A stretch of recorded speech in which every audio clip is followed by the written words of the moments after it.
Good afternoon, and welcome to your online session of HHU 250, the African American Experience. My name is Dr. Christopher Rounds, and I will be your professor for this semester. This video is to introduce you to the course, specifically the work that we will be doing, how to access and complete that work, and how that work will be evaluated. Now, just to kind of, you know, make sure that we are all on the same page here, this is a true online course. You know, obviously, we never meet physically in a classroom, nor will there be any Zoom sessions. All the work for this course is going to be delivered to you, made available to you through Blackboard. That's how you will be submitting all the work. The way that I stay in contact with you is that once a week, and that will usually be on Sunday afternoons, I'll send you a brief email outlining, the work that you should be completing for that week. And I'll provide any other kind of necessary announcements. I'm going to go through the syllabi briefly, and then we'll look at how you access the work and get you started. I'm going to switch to a Google Doc of the syllabi. It is available for you on the front page of the Blackboard page for this course, but it's just a little bit easier to navigate through with Google Docs, so I'm just going to do that. Okay. All right, so as I said, my name is Dr. Christopher Rounds. I will not bore you with any background information on me just because I want to keep this video short. If you need to get in touch with me, the best way to do so is through email. I always try to respond, very promptly to your email, and I check it throughout the day. So it is the best way, the most effective way to get in touch with me.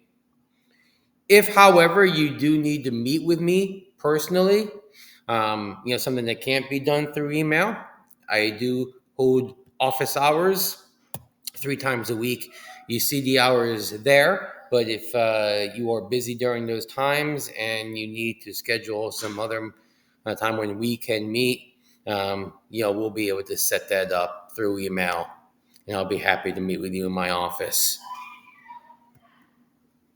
The office phone number is there, but frankly, just don't use it. I've had enough trouble, with accessing voicemails and things like that. So really, email is the way to go. All right, if we were in a traditional classroom setting right now, we would have a long discussion about, why this course is so important. Why it is that everybody at South Carolina State has to take this course at some point before they graduate. So I'll be brief about this. As a historian, I believe that it's always important for somebody to know the history of the nation in which they live. And for a group that has historically been marginalized, like African Americans had, it is doubly important for them to know that history. And because at this point in our history, and I do not exaggerate when I say this, there is a war going on against African American history. Why is it that in the state of South Carolina, in public schools, it is against the law to offer the advanced placement history course on African American history? Or with the first assignment that you complete for this class, you'll ask yourself why it is that all these politicians want to control the version of history in African American history that you receive. It is a time when, perhaps more than ever, it is imperative that we have a course like this where you can get access to the true and uncensored history of African Americans in this country.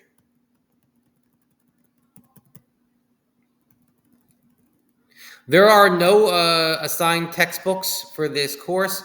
All the material that is required is things that I will be providing to you free of charge. Um,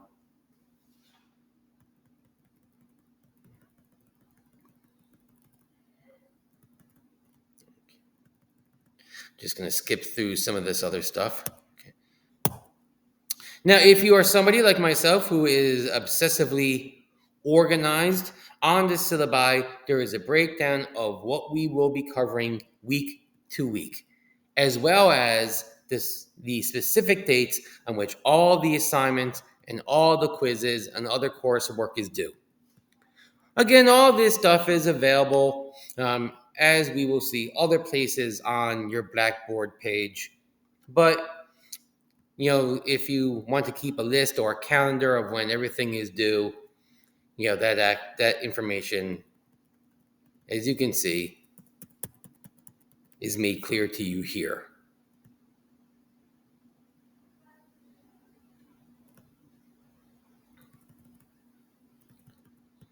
This is what you'll be called on to complete this semester. There will be 4 short written assignments. The written assignments are 2 to 3 pages, typically. There'll be 4 quizzes. Those quizzes are open note, open resource quizzes. So they're really more like homework questions, but for lack of a better term, I'll just call them quizzes. And there are 2 projects due during the semester. The projects really are just more extensive assignments, as you'll see. Now, the first project is not due until midterm week in October, so we're not going to worry about that right now. But I'll get that to you with plenty of time. I'll get that to you with like at least a month to go before they're due. And you'll see they're just kind of more involved assignment questions. Hopefully it goes without saying that all of the work that you submit in this course is to be your own. It is not to be plagiarized.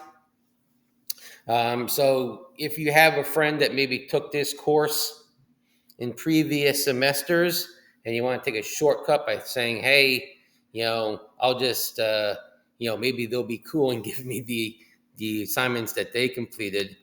You should know first off that I change assignments, so that's not going to be, a very smart way to go anyway. But, if there's any sense I get that you copied the work of another classmate, tried to pass it off as your own, or that you copied it from some cheating website or anything like that, there'll be consequences. And AI, chat, GTP, things like that.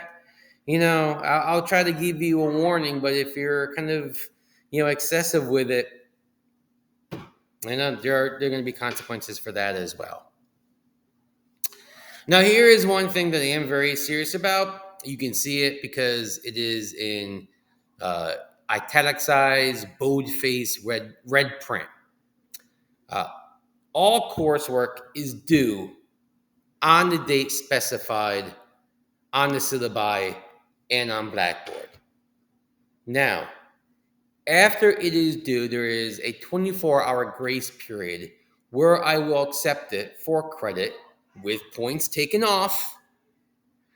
But after that 24-hour period, I'm not accepting it at all. This isn't even to discipline you. This is more to ensure that the students who do get their work in on time, that they are being recognized for doing so. Due dates are real. I am not going to, if you want credit for assignment number 1, get it in on time.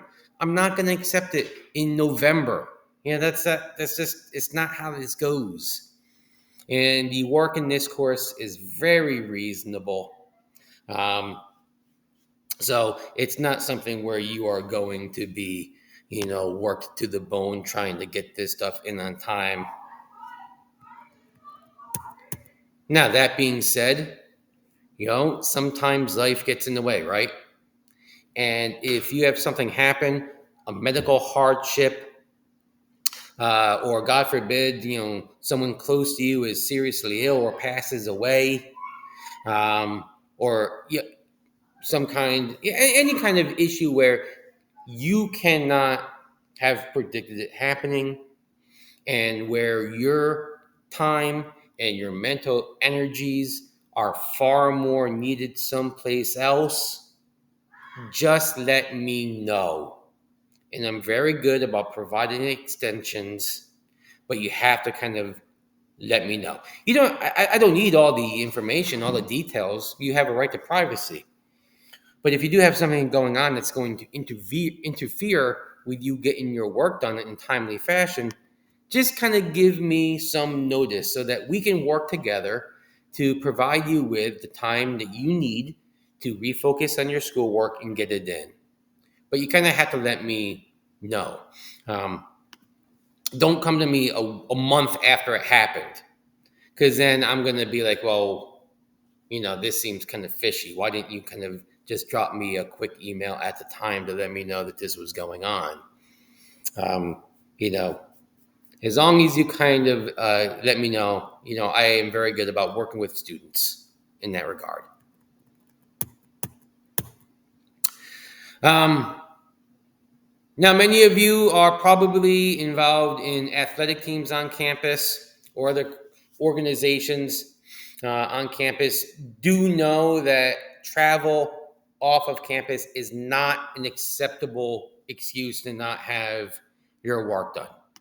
That is just something that you have to keep in mind. It's a little bit of an extra burden for you, of course, but that is a burden that you take on when you are part of an athletic team or the band or some group that is going to be doing a lot of traveling.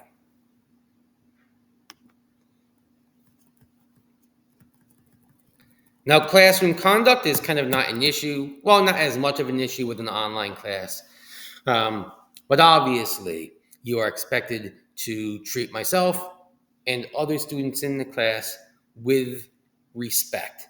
And any kind of bullying, harassment, or other unacceptable behavior.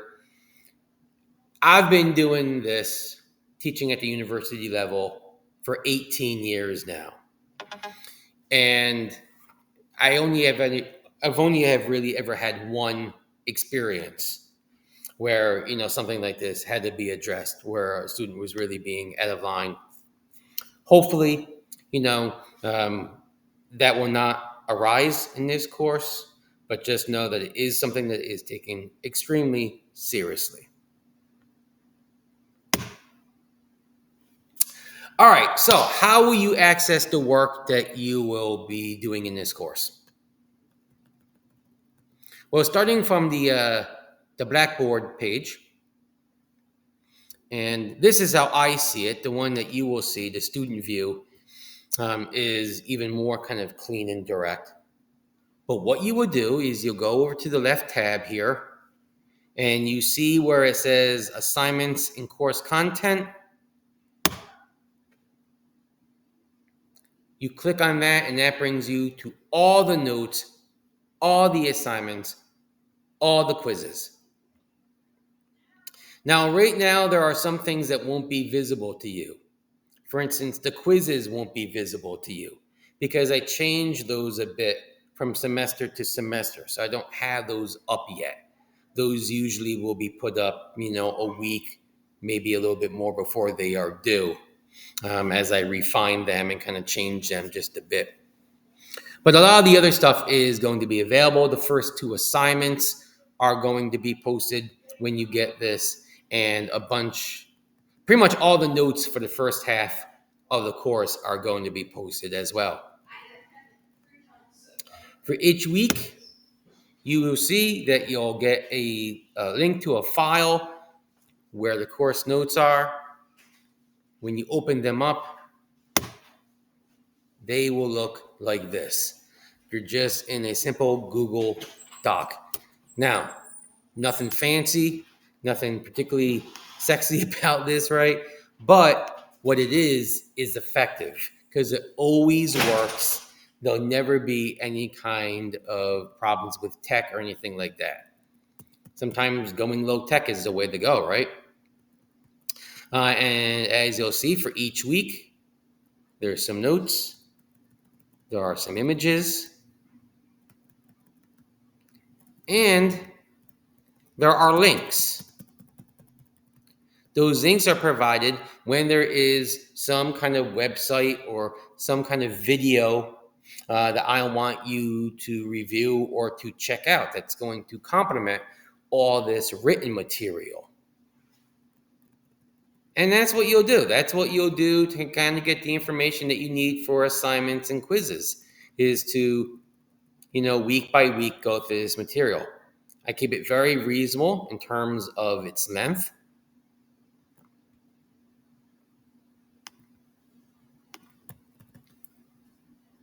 You'll see they're not too extensive. Like that's what you have for the first week. And of course, you can work ahead. If you want to read ahead and, turn in, a couple of the assignments, within the first, the first week or so, if, more power to you.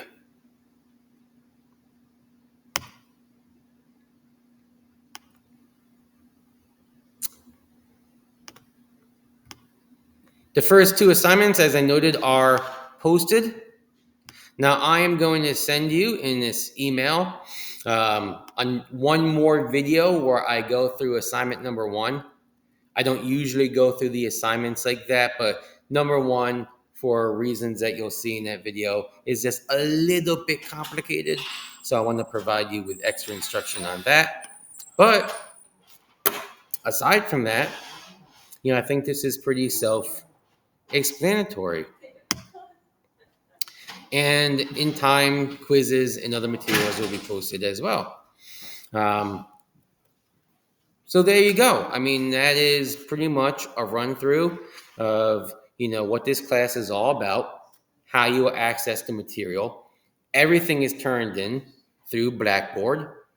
And, I'll provide feedback and updates through the semester so that you do continue to feel connected to this course.